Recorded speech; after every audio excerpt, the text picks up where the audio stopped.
The Galactic Council chamber fell silent as Ambassador Vexthor of the Krillian Dominion presented the final statistics. 300 cycles had passed since the eradication of Sol 3, the primitive world the locals had called Earth. The numbers were unambiguous, documented across every listening post in the sector. 0 human signals, 0 distress beacons, 0 survivors. "The matter is concluded," Vexthor announced, his 6 eyes gleaming with satisfaction. "The human infestation has been cleansed from the galaxy." Council members from a dozen species nodded in agreement. The humans had been deemed too dangerous, too unpredictable. Their expansion into the stars had been chaotic, lacking the proper deference to established powers.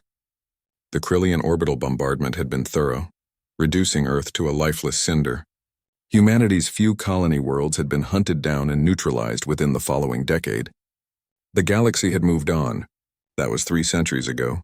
Captain Jara Okonkwo stood on the bridge of the UESS Vindication, her dark eyes fixed on the view screen displaying the gleaming towers of Krillia Prime.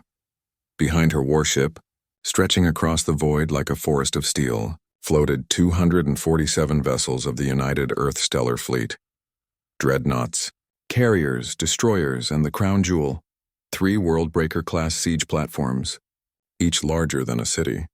"Communications," she said quietly, her voice carrying the weight of 300 years of survival, rage, and preparation. "Open a channel to the Krillian homeworld. All frequencies." "Channel open, Captain."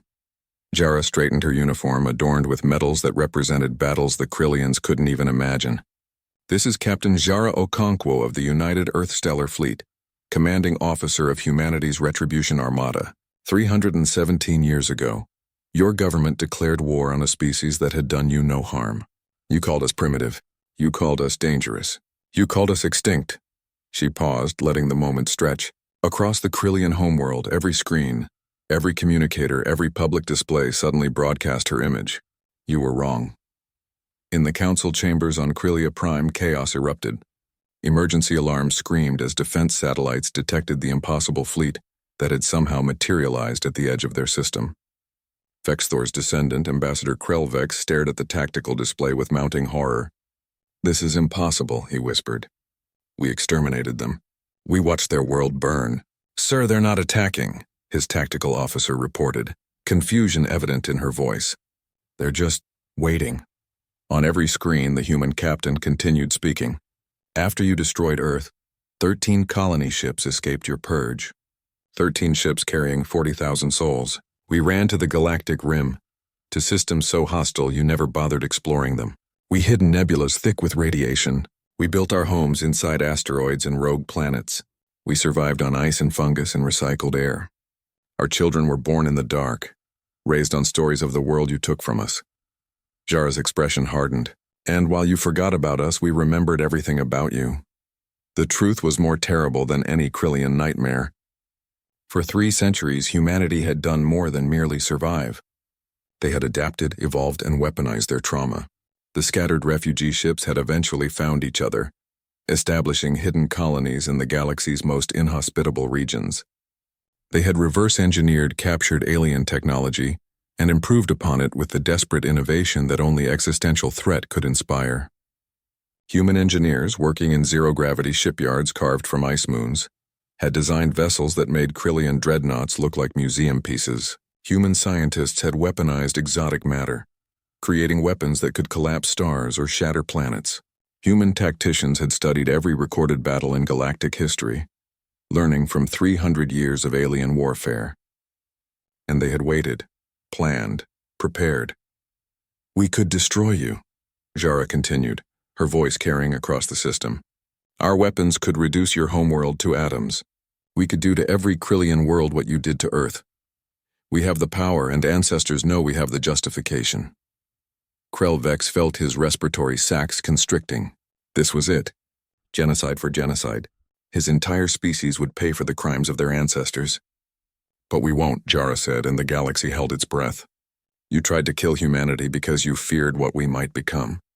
You feared our chaos, our unpredictability, our refusal to bow to established order. And you know what? You were right to be afraid. Because we are dangerous. We are unpredictable. We survive what would destroy any other species, and we come back stronger. She leaned forward, her face filling every screen. But we're not monsters. We're not you. We don't exterminate species because they make us uncomfortable. Instead, we're going to do something your people never expected. We're going to give you a choice. The tactical display shifted, showing coordinates and specifications. The Galactic Council has become corrupt, complacent, and cruel. You enforce peace through fear and genocide. So here's your option. Join us in building something better or get out of our way.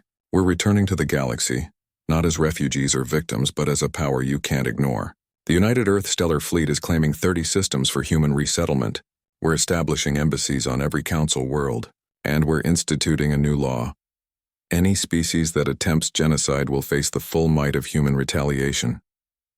Jara smiled, and it was the smile of a species that had walked through hell and emerged holding a torch. You wanted to know what made humanity dangerous? This is it. We don't forget. We don't forgive. But we don't have to become you to defeat you. We just have to be better. She made a gesture and the feed cut. Ambassador Krelvek stared at the now blank screen, his mind reeling. Around him, the council chamber descended into pandemonium as representatives from dozens of species shouted, argued, and demanded action. But in the skies above Krylia Prime, 247 warships waited in perfect formation, their weapons cold but ready. A fleet born from ashes, a species that refused to die. Humanity had returned, and the galaxy would never be the same.